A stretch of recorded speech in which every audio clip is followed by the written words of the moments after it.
I'm on my own, broken and alone. I feel the rain crashing down. All around this empty town, we're searching for the lost and found. But you don't care, you're unaware. Keep moving like the scars aren't even there.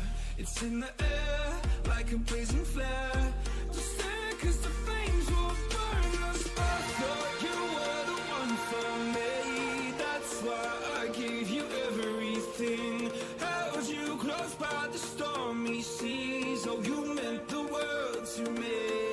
I used to kiss your head when you cried for me. Hold your hand while the pain was over. Keep you warm by the roaring sea.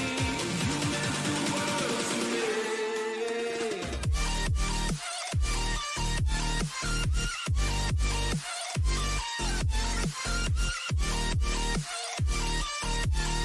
Oh, you meant the world to me.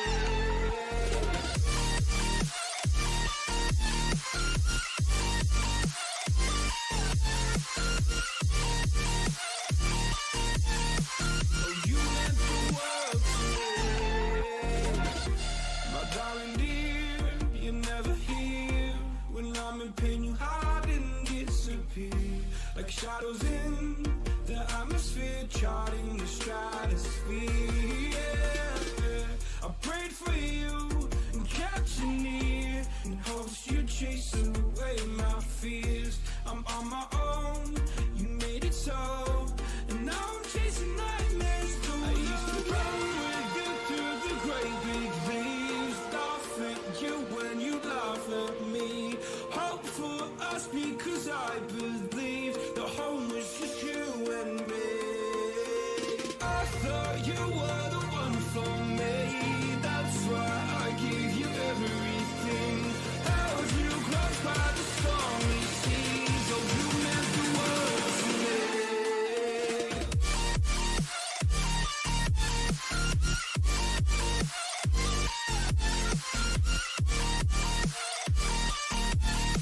Oh, you meant the world to me.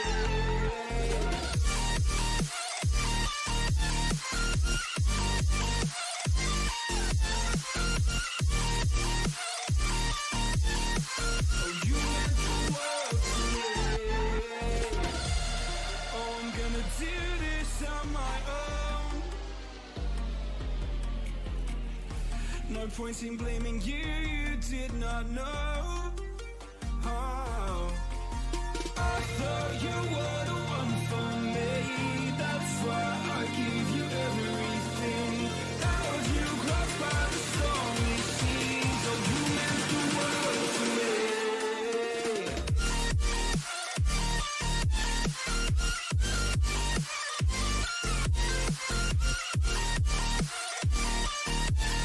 Oh, you meant the world to me.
Okay, hello and welcome to episode 4 of EQ Combo.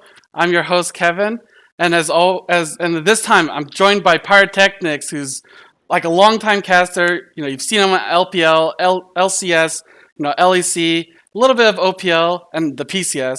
He also does like interviews, which I've been reading about, and also you also do D&D. I follow you on Twitter, and you tweet a lot about D&D. So I'm really curious about that because I've never done D&D. You covered a lot of bases. Yeah, I do a lot of things, but I'm also just stoked to be on a show that's hosted by a Kevin because I'm a Devin, and I kind of feel like we should have a little camaraderie there built in. But yeah, thank you for having me on. I have definitely been a lot of places and done a lot of things. Okay. Yeah, yeah. Okay, that's cool. Yeah.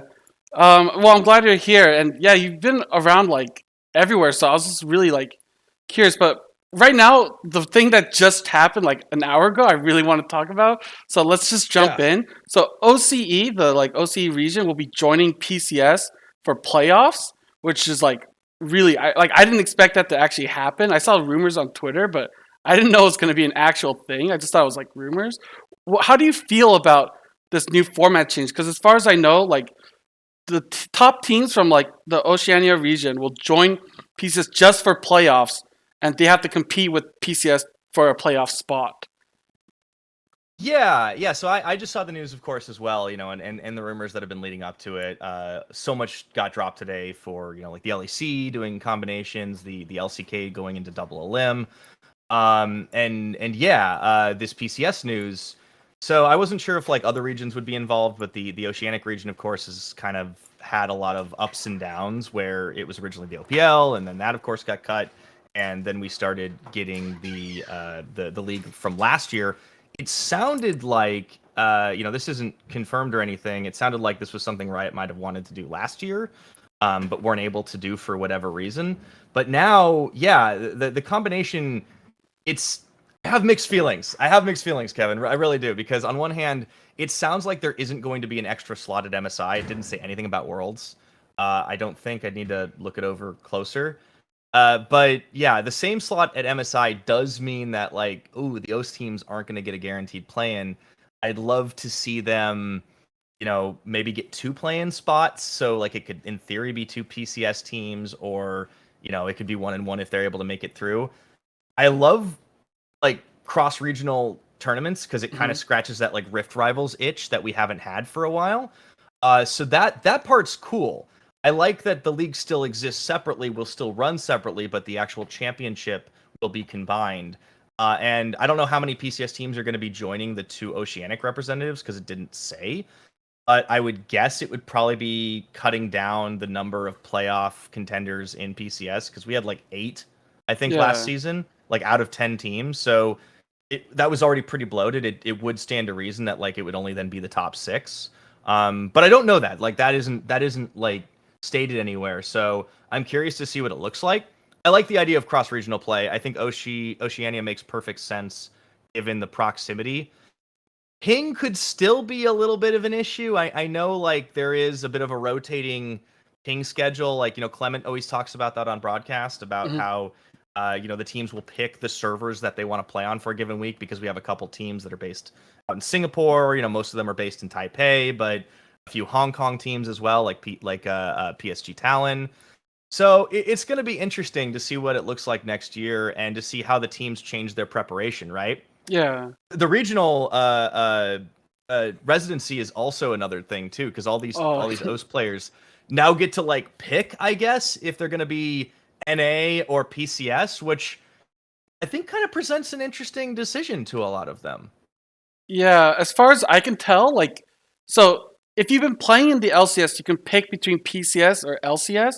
But if you're not, I guess at the end of this year, if you're not on the LCS team, you will have to be PCS resident, which is like, I feel like that hurts a lot of the Oceania players because like I don't see a world where like a PCS team, like a team from like Taiwan, Southeast Asia, or like Hong Kong or whatever. I don't see them ever importing someone that's like Australian that only speaks English, unless if they're like really That's really the good. But struggle, that's yeah. still like It, I feel like they would just get you'd imported have to a major to region.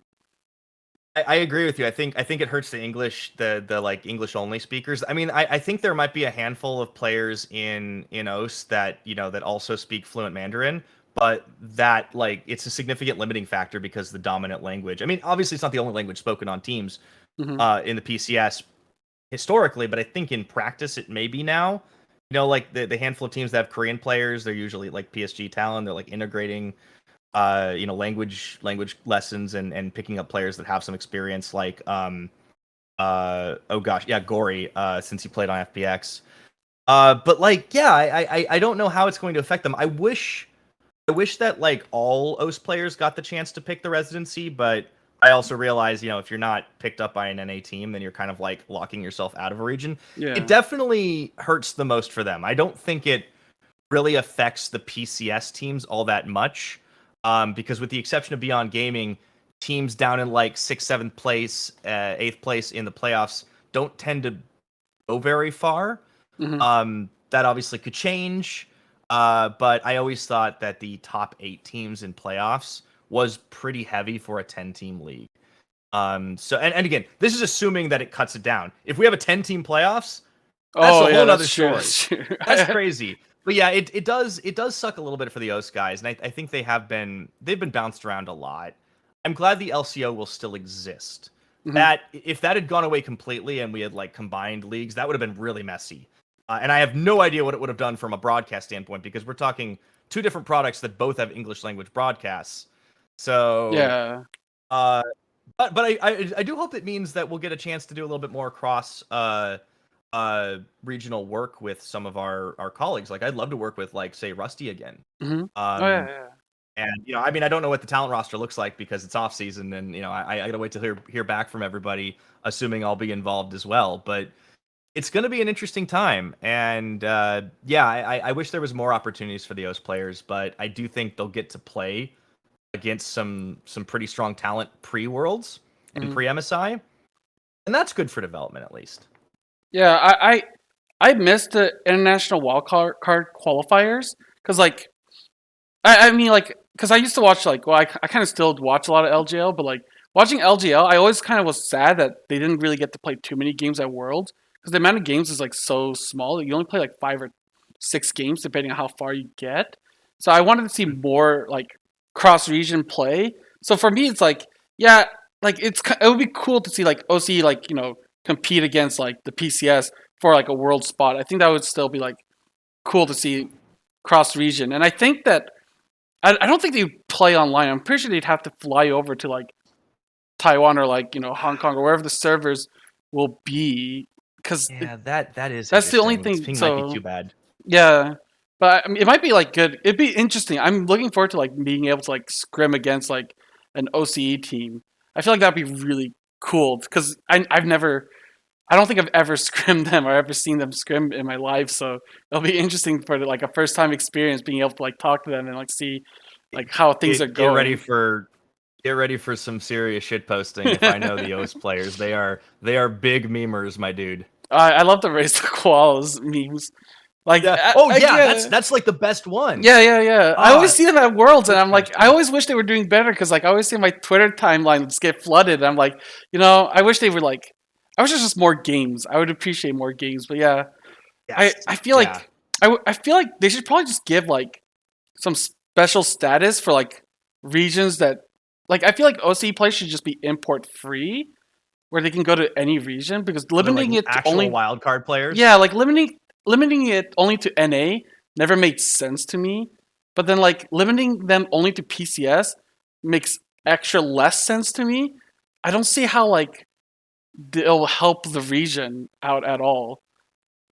Like I don't Yeah. expect Well, Riot to give them money or like like yeah, if they're like, oh, the region's not profitable, it's like okay, fine, I understand that, but you shouldn't try to like handicap the players and like hurt them. You should try to let them like if you're good enough, let them go out to other regions. Like let them be import free and like explore their options. yeah. Like at the end of the day, they still have their own domestic league. I mean, that does exist, which is better than what it looked like when the OPL was closed down. Because at the time, had the LCO not been spun up, it was like, okay, so there's no league in your home country. Your only chance is to get picked up by a team in North America and move your entire life over there, Mhm. which is a daunting prospect if you can even stand out enough. And without any competition, how do you even stand out in the first place? The LCO filled a massive gap there. I don't even know how exactly it came about. I had heard it was like community built. Um, so that still exists, and that's great. Yeah. It does suck to lose an automatic MSI spot because you lose some prestige there. It is hard because you're competing against PCS teams, and I would argue that for the level, teams like CTBC Flying Oyster, PSG Talon, Beyond Gaming, those teams are probably above the skill level of all of the OS representatives at the moment. But I do think like maybe like 4 to 6, I could very well see an OS team like Chiefs placing into top 4 of the PCS championship. I don't think they're going to win. That would be an eye opener. But I do think they could do it into like a top 4, which would be impressive and give them more competition internationally with other regions, because that is a geographically isolated place. Like that's always one of the problems OS has had, is it's so far away from everywhere else that they can't really compete with anyone else. And this isn't a League Esport exclusive problem.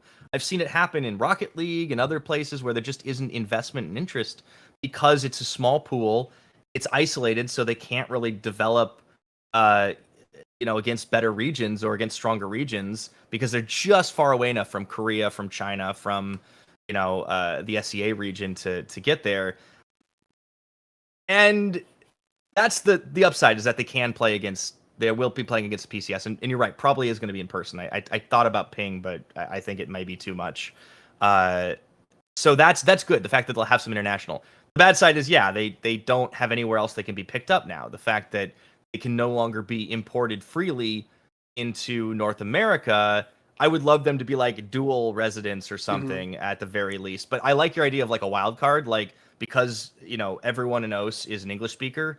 Natively, they've got so many like opportunities to like work with teams that are English speaking, so mostly like new EMEA region, I guess, although at least the EU teams usually comms in English. Like all the NA teams are going to do that as well, unless it's something weird like TSM a year ago or something. But yeah, like I would love them to not have to take the import slot up to make up for the fact that they're so geographically isolated. So hopefully Riot changes their tune on that, especially if enough people raise their voices about it. But it's going to be interesting to see how the region continues to develop, because they'll be facing off, at least 2 other teams facing off against more SEA talent. And if like scrimming happens and how big the tournament, the playoffs are, I'd love to see more games in the playoffs, even if it's not more teams. Yeah, I think that'd be cool. Do you think they'll increase the amount of like teams from PCS to Worlds? Do you think it'll be up from like 2 to 3, or do you think it'll just be 2? Say, right? It doesn't say, so I was like curious. I'd love to see like basically OS's slot like as a play-ins team get absorbed, because I think that's justified at this point. MSI is debatable. Worlds, I think for sure. I don't think you should change that number. I think giving a play-in spot in addition, so like the 3rd place team, Ono's team, I think could squeak into. That's a hard ask, but I think they could do it, assuming the same format, the playoffs being same format, best 2 OS reps, and like however many PCS teams. Like that's up in the air. I would think the obvious thing would be to just like cut out the last 2 PCS teams, just because historically the 7th and 8th place haven't been that competitive, and the fact that it's only a 10-team league means you can have teams that have only got a couple of wins between them. I think those are the teams that are they're not going to win against like the best OS teams. I'm confident in saying that, even not knowing where the chips are going to fall with the rosters this year. Yeah, I think if I had to guess, I would say like top 6 from PCS and like top 2 from OCE would compete in playoffs, because I feel like the PCS has a really solid like 6 team system, whereas I feel like the bottom 4, like they usually don't do well in playoffs anyway, so replacing them I don't think it would be like that. I don't think it would hurt the like scene at all. I feel like it would make it better, because I feel like OCE could probably get around 4th place or maybe 3rd if they're like really really good. So that's why I was thinking it'd be interesting for top 3 would go to Worlds. Yeah, if we still had, I'd feel very differently if we still had like a Liab, because I'd always want them to try to make a playoffs run, but they're not there anymore. So I'm like, whatever. I know I miss Liab. Shout out to the Philippines. Okay. So yeah, like, because another news that came out recently is that the fact that LEC will have a completely different format. They'll have 3 different seasons. Like, so I was watching the video and I was trying to understand, because as far as I can tell, it'll just be like short best of 1s into best of 3, and then like best of 5 like playoff system. So yeah, how do you feel about this like new change for the LEC like regional league system, I guess? Yeah, so this one, obviously I saw this morning and didn't go as deep into it as they did on the PCS stuff. It's interesting. Like I think they're taking a leaf out of other esports books, right? Mm-hmm. Like I look at like games like Overwatch, like games like Apex Legends, other esports that have had like StarCraft in the past, like like GSL style, like done like winter seasons and things like that. I think the region is big enough, especially adding the the Turkish league to the ERLs, adding I think it's the Arabian League to the ERLs. I don't know what the story is with the LCL. Obviously, like I don't think anyone's touching it right now for reasons that are well beyond the scope of this conversation. It sounded like they're like, we're not ruling it out, but we're not saying anything. But like, assuming there's more room for more teams on that continent and like the edges of it to get added together, this kind of makes sense if the long-term goal is like the LEC will be like a pan EU, EMEA type of thing. For right now, I mean, it's more competition, and the LEC is a very competitive region, and I think they're going to like that. The pivot to best of 3s. So I will straight up say it's been done before, as well as best of 2s. Yeah. It didn't always work out, but apparently, I'm seeing like people on Twitter, like like Medic, and I think other like LEC casters are saying like people are really, really stoked on this. And I think it was like Max Schmidt on like one of the Reddit threads that's up there right now saying like people were really, really interested. We want best of 3s. We want best of 3s. So Riot's giving people what they want, at least what they think people want. Mm-hmm. Will it be better?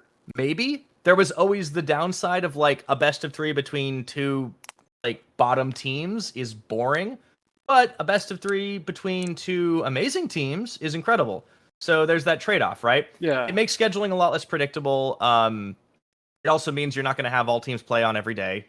That's the trade-off. There are some days where people won't tune in because Fnatic's not playing. Mm-hmm. There are some days where people will, I think you're going to have viewership go all over the place, but maybe that's okay. More games is always good as well. At the end of the day, I think I don't know if this will be good or bad, but the region will certainly be more competitive, I think.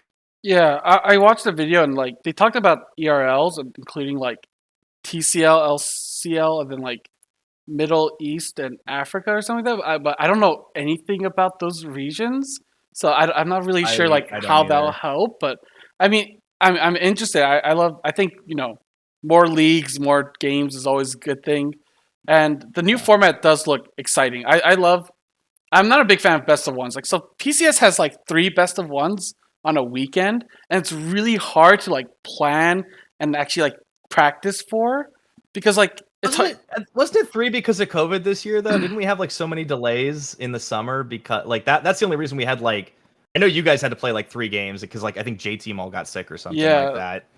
Like it normally wouldn't be that way. But yeah. I agree with your point. Best of 1s are hard to plan.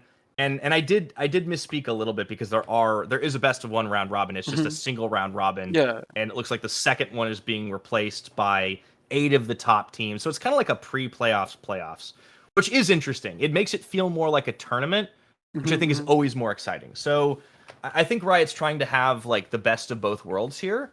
And if it works, I guess we'll probably see it replicated. If it doesn't, then it will quietly disappear and we'll never hear of it again. Yeah, I can see that happening, but I love best of 3s, like, because like I watch a lot of LCK and LPL, and I feel like the best of 3s are so hype.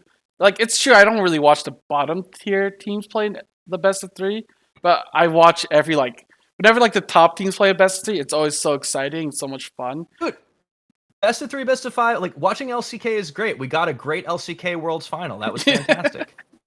That is true. We got LCK Autumn. It's finally back after like what I know, 4 or right? 5 years of just I'm a little disappointed that the final game wasn't blind pick though.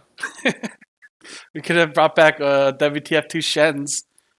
Dude, I remember that. Back in the day, I used to stay up like 1 a.m. over here in the West Coast and like watch Monty and Doa just like talk about absolutely nothing, and then the WTF2 Shens happened, and I'm like trying not to like scream out loud. I think I was living at home at the time, like not wake my parents, like ah. I remember like watching times. back, like because I didn't watch season 3 LCK live. I only watched LCK after SKT won Worlds because I was like an NA fan. So I went back and I was like, wait, what? Zed versus Zed? How's that happening? I was like so confused. Like, and then I found out it was like game 5 is blind pick. I was like, oh, that's really kind of interesting. But it's like at the time I was like so confused. So when like the WTF 2 Shen's happening, I can see Twitch had like always being confused how it's like blind pick. But I think it's an interesting like people way. in esports. You can date people in League esports by like what memes and references they get and what they use. Like, you know, I'm a full on dinosaur, but I'll admit I didn't watch LCK till season 4, or I guess it wasn't LCK yet, but I didn't watch the Korean region till season 4. I didn't really watch the LPL before that either. I really got my start in like 2014, and prior to that I was just kind of a casual viewer. I was more into StarCraft at the time, but League started blowing up, I think especially in North America in season 3, and that I think that Worlds, the one that SKT won for the first time, coincided with Jinx being released, who was like one of the most popular champions ever. Mm-hmm. I remember the Get Jinx video like top of YouTube. Like, oh yeah. That was the moment when I was like, oh, this is the game I want to pay attention to. She was also my main whenever I rolled AD carry. So Okay, so what made you want to cast LPL then? oh, okay. So we're getting I'm actually kind of curious history. now. All right, you're gonna have to get your flowchart ready because we're gonna bounce around a lot. Like if you want the whole story, but to start with LPL, back at the end of 2013, I was just doing software for like a medical company. It was like super boring stuff. So I used to host and organize viewing parties at the time, like mostly StarCraft ones. They called it Barcraft. That was like an initiative by Blizzard where they would like send you some swag. Like lanyards and stuff like that. If you would like host something, I think like Jinx Clothing, a local company, would send me like, you know, their stuff too. And I was really into StarCraft at the time. But one of my friends approached me and said, hey, do you want to do a thing for League of Legends? Which was a game that I had played in college, but didn't really know much about the esports scene.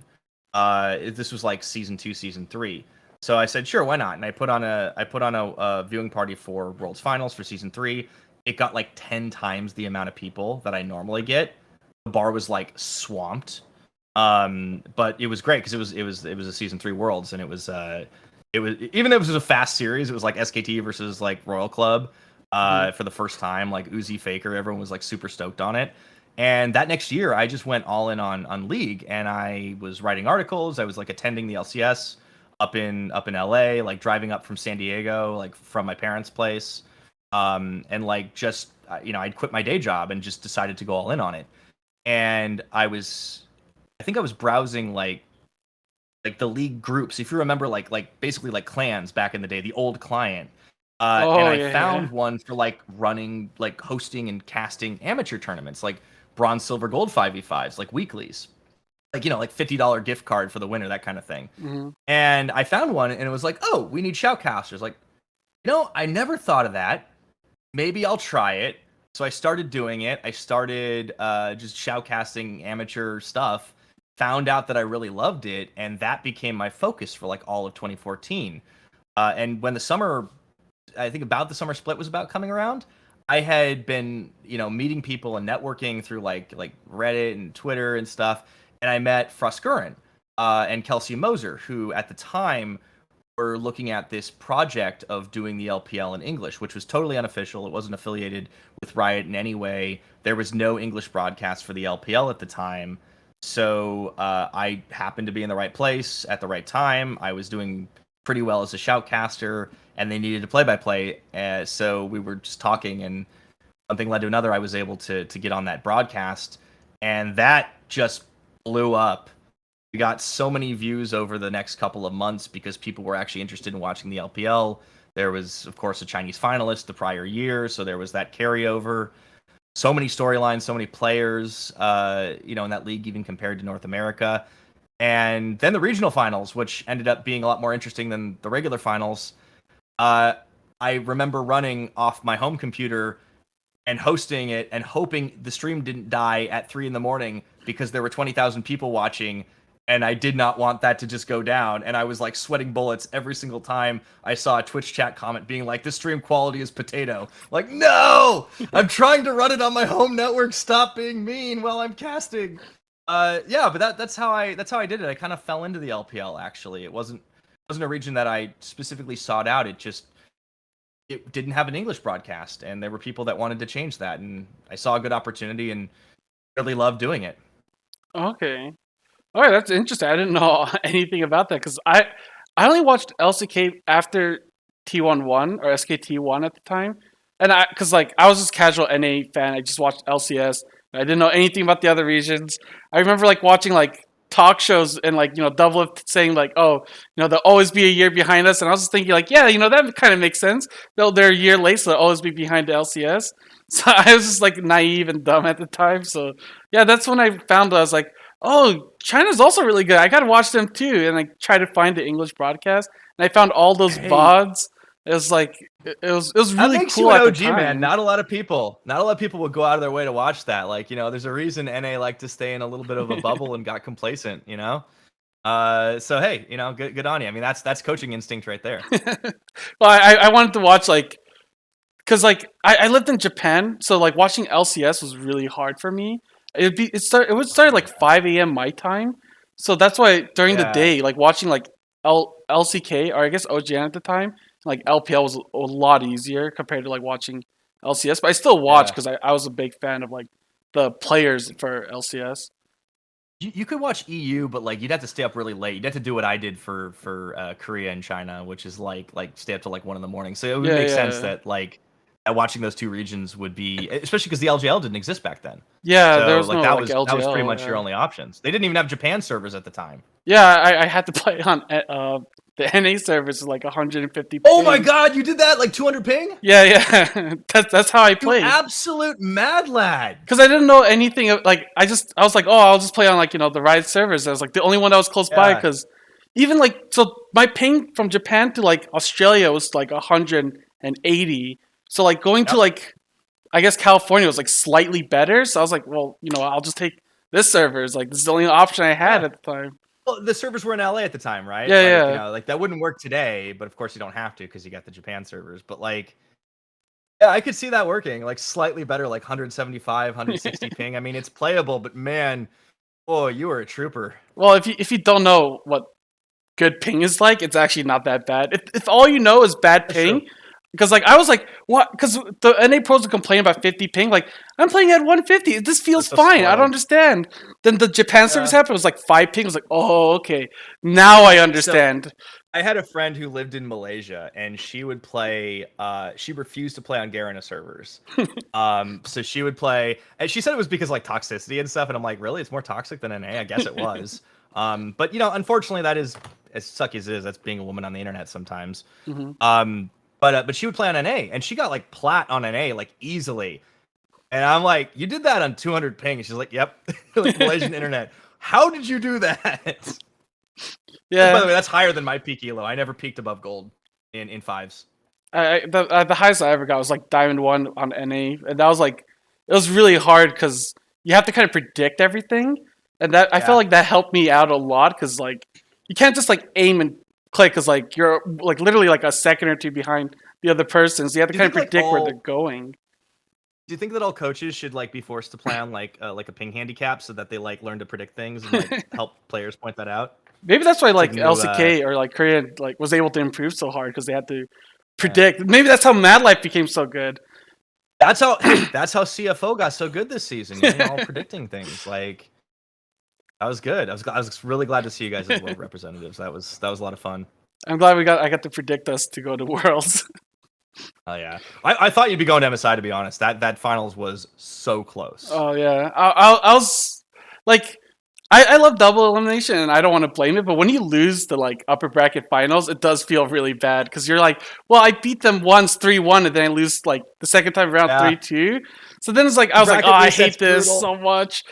But like I watching the other teams play the double elim, yeah, it's a way better format. It's way more fun. But like when you lose that upper bracket finals, it feels really bad, especially to a team that you beat earlier on.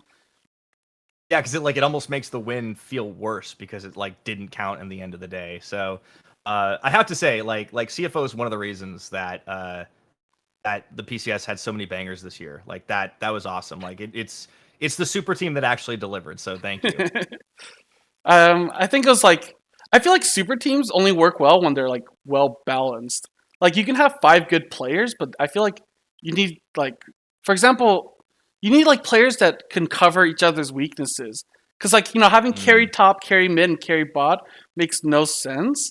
And like I feel like that's why most super teams fail. Especially like if you look at EU and like NA, like I feel like you need to have like you can have a super good like safe, I guess, weak side top laner as long as you like Yeah. carry that over to like the super strong bot side, and if you play around your bot side. So I feel like CFO we're gotta have able the to find a good flexibility. way to do that, like try to use all of Yeah. our strengths. You got to be able to have flexibility, right? I mean, I think like if you had gone back a couple of years looking at this roster, I would have been like, yeah, that's just a bunch of superstars. What are you doing? Like they're all going to try and carry, but like you were able to like flex rest around a little bit on like more weak side stuff with the meta. I think Mission, like once he stopped getting tilted in lane, like you can't like this guy can just do whatever. Like give him Victor and he literally will just hold forever. And then you're like, okay, cool. Let's set the timer. When is Shun gonna pop off? Oh, it didn't take very long. Like I feel like you found a good stride. Obviously it was a little bit different like with Atlan for a while as well. But what I like about CFO's roster is that you have 5 players that are either extremely like versatile and experienced enough to where they, some of them are set in their ways, like Mission, but most of them are able to kind of like flex into a variety of roles and still like they have a very high floor, right? And then you have one superstar, which is Shun, who is just like, I mean, he's honestly, I don't even think it's an unfair comparison to compare him to Uzi, but almost even more favorably because he's more self-sufficient. Obviously, you can talk about skill level, like, is he better than at this time, whatever, it doesn't matter. But the point is he fits that same kind of vibe. Yeah. And I really, really like what y'all brought, even if the world's result wasn't what everyone was hoping for. Yeah. I always thought of like Shun as Uzi, and I compared Atlan to Reckless. So they both have completely KDA different player. styles. Yeah, because like I don't. They're both like good in their different ways. It's just dependent on like what we needed as a team. And like for CFO, we work better with like having like an Uzi style, like aggressive, like 80 carry instead of having someone that's like looking for the team fights, like safe. So that's why I thought it was good to always have like backup, and like I feel like everyone's style like somehow fit really well, and that's what helped CFO like do well and go to Worlds. And even though like the second week was not as good as the first week because of the COVID issue, I still think that like the first 3 games, except for the RNG game was kind of a disaster, but besides that, I thought we did pretty well. Yeah, I mean, and like the thing about the PCS is like I don't think there are as many expectations when it's not PSG talent, just because that name carries a lot of weight, and especially with people that are like old like Flash Wolves fans. So now you're kind of you got to like break some ground. I think everybody loved the naming, like, and also the story being told. I'm really, really glad. If there's one thing, I know I had a handful of casters reach out to me, and the other casters about it, and like and Ririchu, like Jenny, like filled everybody in on like a lot of the memes and where like the Flying Oyster name comes from, and like just there are certain things that only PCS viewers are going to like recognize immediately, and I'm glad that the English broadcasters for Worlds were able to at least give a little bit of that to the wider audience. I don't know if that means they're going to start tuning in, and we'll get the We Are Family spams, but maybe. I hope so. I think the casters did a pretty good job. I wasn't listening to them the whole time because I was backstage and I was listening to the comms, so I wasn't really listening to the casters. But I thought it was really cool. Like one moment that I really loved was when all the like fans started shouting like "Let's go Oysters!" Like they're so loud. Like normally we can't hear anything in the backstage, but we could hear all the fans just like chanting. I was like, "Oh, that's really cool!" I was like really happy. Like people are like like the name and like are enjoying watching us play because like most of the time it's like, "Oh, what's this team doing here?" Like just send them home already. So I'm glad that we were able to like show up, do the best we can, and like we go home like satisfied with our performances. Yeah, that's what you want to do, right? You want to take away something, no matter what your actual performance is. You want to be able to, feel good that you had a debut, that you got some. It's as much of a showcase as it is a tournament, right? Like, no one is going to expect a PCS representative to be a finalist, unfortunately, until until something changes. We'll always have, I guess, we'll always have season 2 worlds, but TPA. But that was a different time, and I do hope they get more competitive, but at the same time, being able to show off, being able to flex. Hopefully, we can smack down some more NA teams next year. I think that's the big one for me. Is I want to see the PCS. I want to see the PCS, and now combined with OS and all that, like just having better showings against like NA, because I want to keep razzing people that we should get the world slot that NA has. That was probably my favorite moment at Worlds, beating 100 Thieves.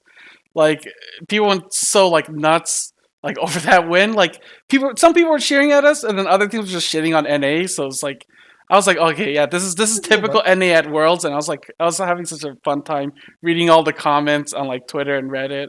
So that was my highlight of the tournament, at least for like me. How did you think CFO did? Like, or I guess I'm also curious about BRG. Let's say PCS in general. How do you, on a scale from like 10 is like okay, they did their best, and 1's like okay, they did horrible. What would your grading be on effort versus like expectation? I guess. If asked me after like week 1, I would have been like 8, and after week 2, I'm like 6, 7. I don't know. Like I think for me, it's less about how you guys performed overall, and like what you were able to show off, because game 1 was just incredible, and I wish that had been able to stay. And obviously, I know like there were a lot of things going on in like week 2 and whatnot. It would have been great to also see like a win over RNG, but you came close. And I think that in some case, at least at first, and I think like there's potential, there's the spark there. But I loved what you showed, especially in that game 1, and my entire reaction to it can be summed up. I was scrolling back in my tweets, back to October 7th, and it's the win moment. The camera hovers on Shun, and he's just like, and I'm like, that guy just went 10-0 as a rookie, and he is stone cold. This dude's going places. And yeah, that was great. I do have a bone to pick with you though, because I found the picture. I don't know who did this, but there is like a shouting yelly oyster holding a CFO flag when you beat 100 Thieves. And I don't know who made that, but it has haunted my dreams for the past month. Wait, what shouty like oyster flag thing? Have I missed that? It's like it was from the CTBC_CFO Twitter. Oh, okay. It's the okay. So this was after the first that week. Picture. I remember that. This was when you announced that they were all playing. Everyone was playing remote because of COVID. But like I was like, what is that? It's terrifying. Like, there's a lot of good like art memes in PCS. Like, and I know like PSG Talon, like they're kind of shit posters as well on socials. But I was like, that is a horrifying picture. Oh yeah, because like we have a different mascot who's like a lot cuter. Yeah, I wish I have to like figure out. I'm not very good at OBS. I can send it to you. I can send it to you. I don't know if you can like put it up like while we're streaming, but I probably could figure it out. But yeah, like I remember like we have like other mascots who are like a lot cuter, but like this one like was like it's also kind of like in a little bit in a sense like creepy almost, and I don't know why. Yeah, I mean, to be fair, like, oysters right now, out of their shell are kind of. Like, they kind of look like big boogers, let's be honest. Okay, I'm going to try to but I do like the logo. It's the wings, man. Okay. Yeah, I put it up on stream right now. It's like, it's a little bit creepy. Like, the eyes and, like, but, I don't know, they have a different, like, mascot that's, like, a lot cuter and a lot friendlier. But I guess this is, like, it's supposed to be, like, our fighting spirit. Yeah, this was an artist rendition, right? It doesn't have to be official. It was just endorsed. Somebody else tweeted like, like they just posted in a bunch of like oyster like shells with the logo, with the CFO logo. It's like, I believe in CFO supremacy. Yeah, That was my favorite. This was top tier meme worlds. It was also just honestly probably the best worlds ever. Oh like, yeah, just from a pure watchability standpoint, so many great storylines, and it capped off with, I think, the best finals in history. Did you watch the finals live? Yes. Okay, I was watching at home with some friends. Okay. I didn't go to San Francisco, but I was on like a big like Discord call with like a bunch of my friends, and like it was, if you'd have tuned in, it was just like Pog every moment. Like so many good stories. For somebody that I remember Def from Samsung. Right, like that was a big thing, and I hadn't actually realized he'd never won a world championship. It was like, oh, holy crap, that's huge. And then like going up against Faker, who's obviously like the GOAT in his own right, like T1 having a resurgence after kind of a very silly performance in the LCK at the end. Like it was a year that no matter who won out of those two, it was going to be legendary. So we couldn't lose from a viewership standpoint. But the fact that it went to the games it did, the stories that we got out of it, and not just for Deft and Faker, like a lot of the new players on T1, and of course on Samsung as well. Or excuse me, Jesus, 2014 just came back. On DRX, excuse me. It was just such a good event. The shoutcasting was out of its mind. Like I've always been a Captain Flower stan, but like, holy moly. And no shade at anybody else on that broadcast. It was just a really, really good event. It was very well made. I think after 2 years in the pandemic, like, obviously there have been some struggles, and there still were this year, but none of them translated on screen. And kudos to Riot for that. Kudos to all the teams for playing their hearts out. Like this was far and away the most fun I've had watching Worlds, I can confidently say, since I've started watching League of Legends. So if you're a new viewer and you're looking for a place to start, go back and just watch all the VODs from this year's Worlds, especially CFO. Yeah. I agree. Like, I mean, like I had to stay up late watching it, but like I'm so glad I did. It was like one of the best finals. Like from semifinal onward, I was like satisfied with whoever won, because I'd be like, well, if Genji wins, T1 wins, JDG, DRX, it's like, oh, it's just like a storyline that you can be like, I want to see this player win. So when Deft and like Faker like had to go to the finals again, I was in a call with a bunch of friends. We were all watching.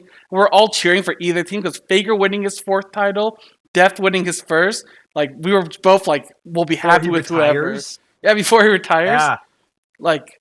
Yeah, that was. Oh god, and the other story about oh gosh, who was it that was Deft's former teammate?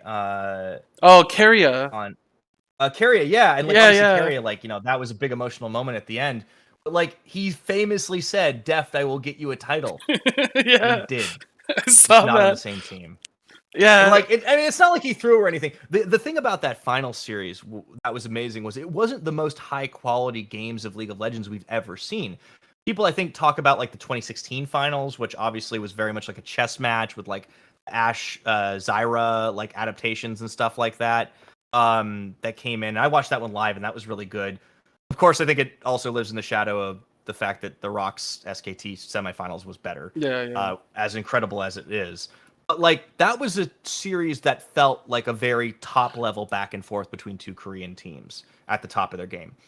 This was a game of 10 human beings playing League of Legends, making mistakes, capitalizing on them, mental fortitude, resets. Like it just was, from a human emotion and like sports mentality, the best Worlds that I've ever seen. And that's not to knock any of the other ones. It's just a lot of Worlds finals end up being a little one-sided, or there ends up being like a very decisive blow, and you can kind of see it coming if you've watched enough League. And like, while it's good to see teams playing at like a perfect level, I don't actually think that's the best for viewability. I think that there is a very small vocal minority of people that want to see the best League of Legends at all times. And I think those people are also the same ones who want to watch 4-hour videos on jungle pathing. And you know what? That's great for them. but that's not the majority of the league fan base. And it's definitely not me, because I'm a Yelly man, and I like hype, and I like human stories, and I think that's what this series was all about. Just bare knuckle boxing between two teams that are both mechanically and macro top of the league, top of the world. And because of that, they both made mistakes. Yeah. They both had a lot of weight on them, but it became just such an incredible story by the end. And I think DRX showed such fortitude, especially for a lot of young players. Like when they were a game down, like on Eliminations Edge, I looked at all the players' faces, like on the cameras, thought like, okay, there's got to be signs of tilt here. Nothing. They were having a good time. I thought DRX, like, I don't want to flame Pyosik, but like, man, when he missed like all those smites, I was losing my mind. I was like about to tilt. Dude.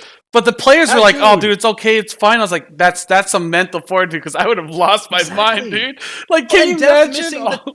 Def missing the Callista rend as well. Like, yeah. Such a big tilt. And that like the thing about Pyosik too is like I kind of felt like he was the worst player in the series because of a lot of mistakes. He also in some of the games was the best player. Yeah. Was like this guy went from sinner to redeemed in like one series. Yeah, it's like it's weird because like usually it's like when a player does bad, he just do bad the whole series. He gets carried. He's like, oh, that guy got carried to the finals, but like he like ints, but then also like 10 minutes later does a really good play. I'm like, I don't know. This guy's like in the same series, he's either like a world class jungler or like one of the worst junglers I've ever seen, and I don't know how to like. I was losing my mind, but like the players, I don't know. I guess that's why I'm not a world champion, because I would have been tilted if my jungler messed up or my AD carry messed up or all those like minor mistakes. But that's so normal, even in Worlds Finals, right? I think for like a player to continue on the trend, but almost everybody on both teams had a moment like that. Pyosik stands out because they were so big and so fast. But like, I mean, Deft made mistakes. Mm-hmm. I'd say Kingen had a lot of really good games, but also had some bad ones. Faker got absolutely crapped on in a bunch of lanes, which isn't. I mean, that happens sometimes, but like everyone's talking about Faker, and it's like Faker wasn't a factor in like 2 of those games. Mm-hmm. Like that. Like Keria had played out of his mind and like looked into a couple of games looked like he didn't really have that much he could do. Like I think who else was a really big one in that series? I'm trying to like think back and remember. Zeus kind of like I felt like he should have looked better than he did, because I don't think he was like bad. But he also wasn't like styling on Kingen, because like he's supposed to like people. I mean, I thought him and 369 were like the best top laners in the world, and that semifinals match, it was like, oh, now the finals is gonna be like a shit show because like Zeus is just gonna shit all over Kingen. But it's like that never really happened. It was just like, I guess he's doing okay. He's like winning his lane. Like having control, but he never like really took over. So I guess like for his standard, it was kind of a drop. Yeah, I think and there was a moment like I remember after the steal happened, I was like, okay, well, whoever wins this whole series, Gumayusi is my MVP. Like I think everybody in the series had a thing they could point to and be like, that was my MVP moment, and that's so rare. Like 10 players having that, and then most of them also having like games where they just kind of inted. The high highs and the low lows being contrasted in a single series, I think is what made it so interesting, because you genuinely didn't know what was going to happen.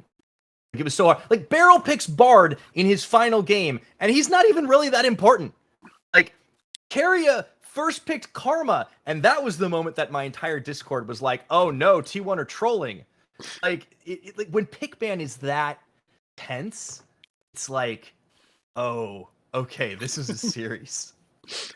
I think the sloppiness and like the mistakes help hype it up. I can go either way. Like, I don't mind as long as they're like the teams are equally skilled and they both like do like there's like good highs. It's not all lows. It's like really highs and some lows. I feel like that can make any like best of 5 series interesting. And I feel like DRX and like T1 just like played really well.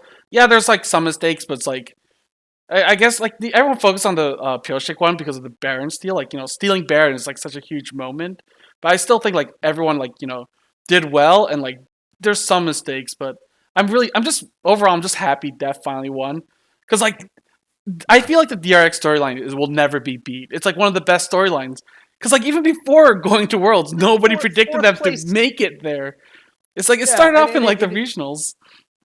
It's an amazing run, and the fact that they had to go through the entire tournament, I don't think anyone's ever done that in the era of play-ins. Like I guess you could think back to like earlier seasons where like technically there were no play-ins, but they had to like run through like a lower seeding. But everybody plays the same number back then, I think, and this is an incredible story because both of these LCK teams were not directly favored coming into it. I think T1 had, most people looked at most of a shot, but everyone was remembering all the truck memes. Yeah. So like that, yeah, like that was like on the forefront. But then I started hearing like whisperings like, oh, maybe this is T1's year again. It's T1's year again. But nobody was talking about DRX until they started making it forward. And then it just gradually built to like a massive groundswell of support. And I think you could look on the outside and be like, oh, it's two LCK teams. Like, oh, okay, well, like most people are expecting Korea, China, or like, a lot of us in the West are like hoping that we get an LCK or an LEC or, probably not an LCS team. Probably not. Nobody's really that delusional, but still, whatever. I can team up there like, hey, but realistically, like that was the most likely output given how strong Korea's looked this year. But it was still so close and back and forth that they were able to make the games just moment to moment, blow by blow, look so incredible. Like the fact that Blue Side won 4 times in a row, and then the final like twist of the knife at the end with the only Red Side win in Game 5. Like you just were guessing the entire time. Like it was an absolute anime storyline culmination where you don't know who the protagonist is until the end. Yeah, I mean, like it was funny because like DRX kept winning, and I don't know anyone that kind of predicted them to win. Like against EDG, I don't know anyone that predicted them to win. Against like Genji, no one would win. Hold on. Yeah. Yeah. Like even against like T1, I don't know anyone that predicted them to win. Everyone kept saying, "Oh yeah, T1 will just do it's over. Like the Cinderella run is gonna end. It's midnight. You're going home in your pumpkin or whatever." But then they won. It's like I even thought that like T1 would win. I didn't know it was gonna like be so close. So like I was excited after game 2 because like I didn't think game 1 was like that close, but after the game 2, I was like, okay, we can get a series. I was getting excited. Game 1 was the most one-sided for sure, and I think a lot of people were like, "Uh-oh," because Beryl pulled out the Heimer. It didn't really work all that well. And he did it for this game 2 as well, and that's when I was like, "Oh my god, are we just gonna lose like 3 games in a row with Heimerdinger support?" Like, I mean, that's fine because Death Varus just popped off, right? Like, the thing is, like somebody stepped up in each of those games. Like Kingen was just an absolute boss, and I didn't know much about this guy. But I was hearing from everyone that he was going to get just absolutely clapped by Zeus, and he didn't. Like, he kept lanes even almost the entire time. And I think the one thing that like T1 can definitely reflect on and need to improve at is they need to ban that dude's Aatrox. He's too good on that champion. Yeah, they focus Camille, but it's like no, Aatrox. Listen, he doesn't die. Yeah, what a series though. It was so good. I love that series. I had so much fun watching. It was so exciting to watch because I was cheering for both teams to like win or lose. I was like as a fan, I was gonna win at the end. And you were up hella late. The other thing about it being fun, I have no idea like where Worlds will be the next like 2, 3, 4, 5 years. If I had to guess, probably won't be in NA for a while. It was nice to have a time zone that actually worked for me. Like, I can watch in the middle of the afternoon. I don't have to stay up till 3 in the morning or whatever anymore. Like, yay. That was great. It probably won't be in NA for another like 4 years. I'm gonna guess they're probably gonna go to like LCK, EU, then LPL, then back to NA. If I'm Riot, I'm keeping it in Asia for as long as possible. Like that's where the viewership is. Come on, especially with the finals. I mean, NA still has fans and NA still has like a lot of people, but I kind of feel like the well is a little tapped. Whereas like there's still market there, especially like Wild Rift and stuff too. Mm-hmm. Yeah, that's true. Yeah, I mean, it works well for me. I wish it was always in Asia. It'd be a great time zone for me. I don't have to stay up late or wake up early or anything. I could just, wake up normally. I didn't have to ruin my sleep schedule for Worlds. PCS night schedule was a little brutal this year, man. I'd love to get flown out to Taipei. I don't know if it's happening. Obviously for Clement it's fine, but like me and Nightstar are just like, hey, it's 6 in the morning. Welcome to the PCS Summer Split 2022. Like. I got used to it, but I would go to once daylight savings hit, I would go to bed and the sun was up, and I'd be like, I'd have to like have the backdrop and like make sure the door was closed so the sunlight wouldn't just like hit me as we were closing. It's It's rough. It's doable, but it's rough sometimes. Especially Yeah, when games go I long. only found out recently because I always thought, like, because I can't really tell, like, because I guess, like, Nightstar has like curtains closed and, like, you have your backdrop. So I just thought you guys were all, like, in the Asia region or, like, time zone. But, like, yeah, then I found out, like, Don't tell anybody. everyone's, like, like, all over the world. And I was like, wow, okay. Like, that's really interesting. Like, how is it like to, like, cast like that, like, off? I'm guessing, you're using, like, Discord or something like that to, like, communicate. Is it, like, Yeah, like, there's a mhm. handful of different like technologies, and like I get a stream and everything. I don't know Yeah, what I'm yeah. at liberty to say exactly, but like Mhm. yeah, it's very straightforward. Like technical issues usually get fixed pretty quickly. Like if we have one thing or another. I mean, really, it's no different than any other remote broadcast I've been on. Like I did Academy this last year for NA. That's probably where you were talking Oh, about yeah, yeah, seeing me. yeah. Like I've done some of that. I did a little bit of Proving Grounds. Same setup more or less. But yeah, it's just the time. It's I take like a week or two before the split to kind of like slowly stay up later and later and later. And then just like start making coffee at like midnight. Mhm. Cause yeah, like call time is usually like midnight or so. Daylight savings has made it worse. Hopefully we don't have it again. I heard something about how we might not have daylight savings again in the future. I don't know. At least in the US. But yeah, like I know Nightstar is a little further east than I am, so I think it's technically easier for him to just like wake up super early. For me, it doesn't really make sense because I'm West Coast based, so Okay. I have to the time it's like 16 hours to Taipei. Yeah, something like So that. basically, prime time there is like right about when I would go to sleep. So I effectively just shift my schedule forward like 6-7 hours, and after each PCS day, sleeping mask goes on, earplugs go in, and I sleep until noon at minimum. Okay. So it's doable. I just kind of have to turn into a bit of a cave person for a while. Okay. Before we end, I wanted to ask one final question. So, like, watching like casters in League, like, I feel like casting duos are like a really cool, interesting thing. I want to know who was your favorite casting duo. Like, if you can pick any caster from the history of like League of Legends, who would you pick to be your caster duo?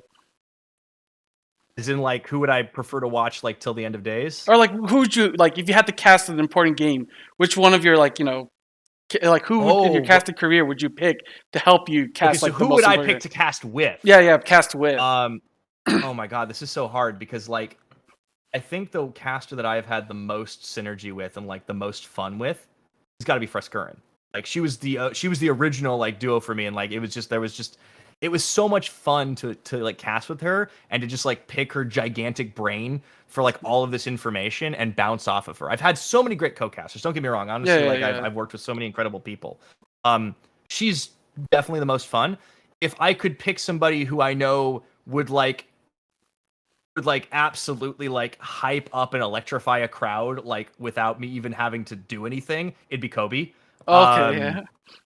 and then if I could pick somebody who I think like where I am now as a caster and where they are now as a caster, like what would be like the best like overall like cast experience for an audience. Oh god, that one's hard. That one's really really hard. I kind of feel like it would have to be just such a difficult one, and I've worked with so many amazing people. Um, I don't know, maybe somebody like Rusty, because he just Okay. like he works so freaking hard and like does so much work. I feel like he is really really incredible at that. Now there's a couple honorable mentions. Like there's some Academy guys, Cubby, Joshi are all Hmm. really really good.